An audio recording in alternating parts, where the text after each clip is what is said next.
The other day I was on a website to buy a T-shirt where they had clearly mentioned, the amount of water that would be saved if I purchase this particular brand's T-shirt versus some other brand in the market. And that got me thinking, like, had they just mentioned that buy this T-shirt and save water, I would have definitely gone back and questioned, like, how much water and how exactly would it save water. And I thought, like, at this point, it would be nice to discuss about sustainability data. So smaller businesses usually have a lot going on with them. So how can they get started on collecting this data? So the water example is great. If a company is sharing a specific sustainability initiative or information, there's usually data connected to it. Sometimes it can be a little vague. But I think the first thing to do is recognize what you want to share. So in this case, like water, you want to share how much water you're saving, Right.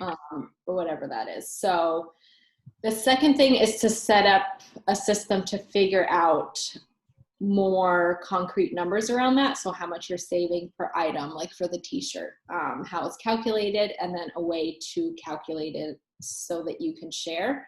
Right. I think this kind of makes a company say, oh gosh, like calculating things and figuring that out, it can be overwhelming. But I think the first thing to think about is, why is water important to you?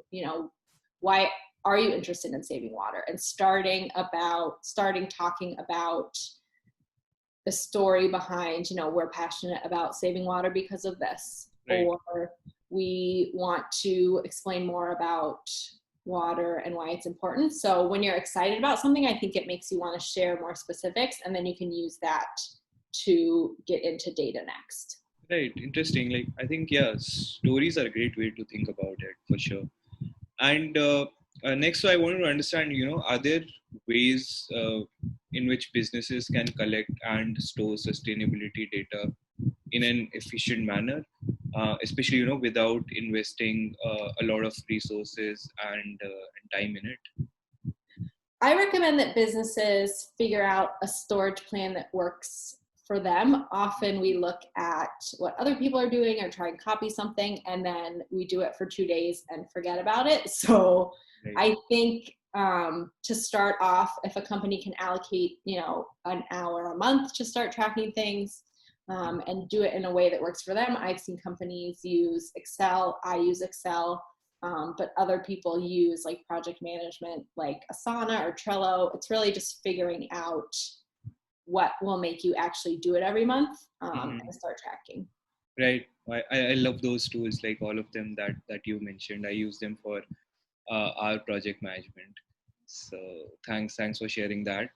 And lastly, so apart from customers, like I was as a stakeholder here for the T-shirt company as a customer, but what are some of the other stakeholders, that can benefit from the sustainability data collected by the business?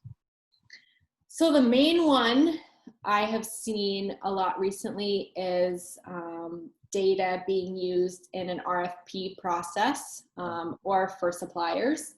So a lot of companies are requiring sustainability reports or data to be included in an RFP process. So if you want to bid on something and you don't have that, that's a big, opportunity that you can be missing out on. Right. If your supplier is a bigger company than you, they will sometimes come to you and ask about, your sustainability habits and what you're doing. So it can be important for that reason. The other thing I encourage companies to think about is employees and future employees. Right. 70% of millennials consider sustainability when they're staying at a job long term, and 40% will pick a job over another because of sustainability. And if you're not sharing that data and putting it out for people to find, that employee and future employee isn't going to know that. So I encourage companies to share that data specifically in the interview process. Put it on your careers page, put it on the sort of benefits that we offer employees, because millennials are looking for that. And it can be a way to get employees and keep employees. Right. I think it becomes a lot more enticing when you think from multiple stakeholders' perspective. And the future employees one is like personally very interesting to me. Like when I was in the job search mode, I always used to get excited by companies, who had this careers page that went beyond just jobs and had described more about them. So thanks a lot, Eliza, for sharing all those insights. Thanks for having me.